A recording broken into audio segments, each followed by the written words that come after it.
കഞ്ചാവ് ഗോലിയുടെ വലിപ്പത്തിലാക്കി കേരളത്തിലെത്തിച്ച് മുട്ടായി കടലാസിൽ പൊതിഞ്ഞ് വിതരണം. അന്യസംസ്ഥാനക്കാരന്റെ മുറിയിൽ നിന്ന് കണ്ടെത്തിയത് 3000-ലധികം കഞ്ചാവ് മുട്ടായികൾ.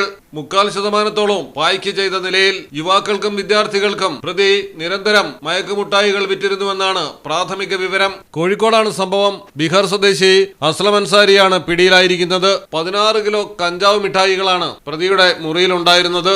കോഴിക്കോട് കോത്രക്കടവ് കല്ലൻ ബസാറിൽ ഓപ്പറേഷൻ തണ്ടറിന്റെ ഭാഗമായാണ് എക്സൈസ് പരിശോധന നടത്തിയത്. 16.2 കിലോഗ്രാം കഞ്ചാവ് മിഠായികളാണ് ഉണ്ടായിരുന്നത്. ഇവിടെ മിഠായി കടലാസുകളിൽ പൊതിഞ്ഞ കഞ്ചാവും തയ്യാറാക്കി വെച്ചിരുന്നവയും കണ്ടെത്തി. പിന്നിൽ വമ്പൻ ശൃംഖലയാണ് പ്രവർത്തിക്കുന്നതെന്നാണ് എക്സൈസിന് ലഭിച്ചിരിക്കുന്ന വിവരം. പ്രധാനമായും കോളേജ് വിദ്യാർത്ഥികളാണ് ഇത്തരം മിഠായികൾക്ക് ആവശ്യക്കാരായിട്ടുള്ളത്. ഈ ആവശ്യം മുതലെടുത്ത് വൻതോതിലാണ് കേരളത്തിലേക്ക് ബീഹാറിൽ നിന്നും ആയിരക്കണക്കിന് കഞ്ചാവ് മിഠായികൾ എത്തിക്കൊണ്ടിരുന്നത്. മിഠായി കടലാസിൽ പായ്ക്ക് ചെയ്തിരിക്കുന്നത് കൊണ്ട് തന്നെ പെട്ടെന്നാരും സംശയിക്കില്ല എന്നതും കഞ്ചാവ് ലോബിക്ക് സഹായമായി.